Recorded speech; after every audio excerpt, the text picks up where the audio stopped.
Senator Marcoleta. Senator Rodante Marcoleta is recognized to explain his vote. Ginoong Pangulo, noong ang ating Panginoong Diyos ay nilalang po niya yung unang dalawang tao, pinagsabihan niya rin po meron siyang isang sinabi sa kanila na para na rin po sa kanilang kapakanan.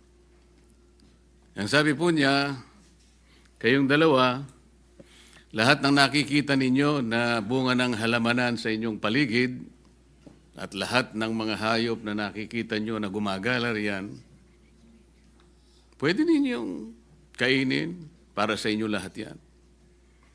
Ngunit yung natatangi na puno na nandiyon sa gitna, ay huwag ninyong gagalawin. Matatagpo ang kabawalan ng ating Panginoon Diyos. Kaya lang po, meron pong isang ahas na biglang nakialam.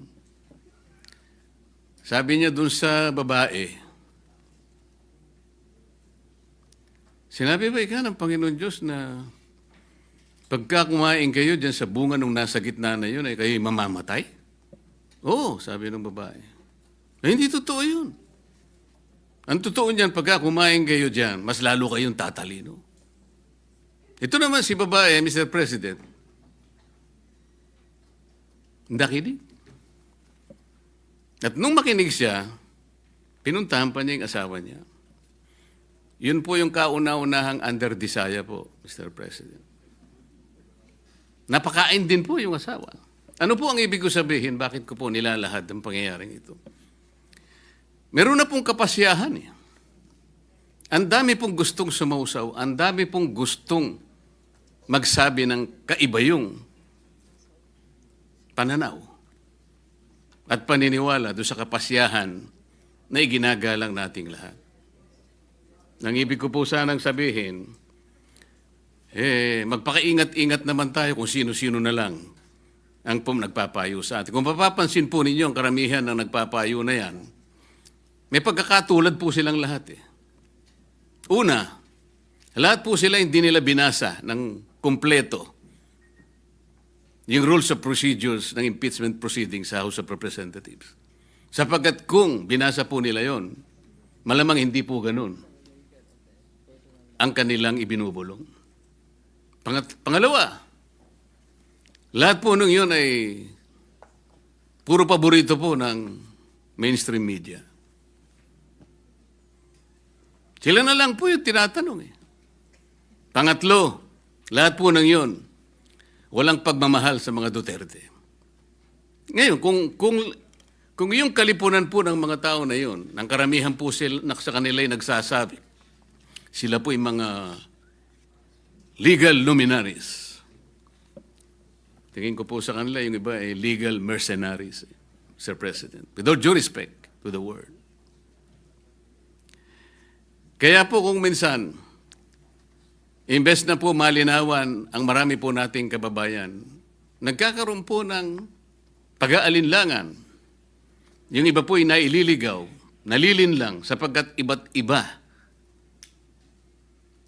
Kaiba yung mga paniniwala, pinipilit at gustong ipilit na yung pa yung mananaig kesa dusang kapasyahan na po na ibinaba ng Korte Suprema.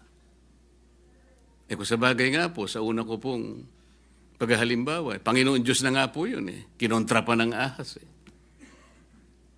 Ginoong Pangulo, sa mga abogado po, palaging may biruan Kasi po, sa lahat ng pagdidiskusyon ng ating korte, lalong-lalo na po ang kataas-taasang hukuman, hindi naman po lahat ay agreeable. Merong partidong aggrieved siya, merong partidong masaya siya. Ngunit, sa katapos-tapusan wala po tayong magagawa kundi tanggapin ang kapasyahan. Minsan po sinasabi nga natin kahit pabiro, alam mo ninyo basta desisyon ng Korte Suprema ay nagiging bahagi ng ating mga batas, maliman o tama. Yun po ay nasa Article 8 Civil Code na binanggit na po kanina ni Senator Bato. Nang sinasabi po, judicial decisions applying or interpreting the laws on the Constitution shall form part of the legal system of the Philippines. Wala na po tayong magagawa doon. Batas na po yun eh. Sa akin pong naunang talumpati kanina, Ginoong Pangulo, hindi ko na po ulitin. I will just request that my entire speech, Mr. President, be incorporated by way of preference to be included in this explanation in my voting yes for my own motion. Thank you very much, Mr. Thank President. you, Senator Marcoleta.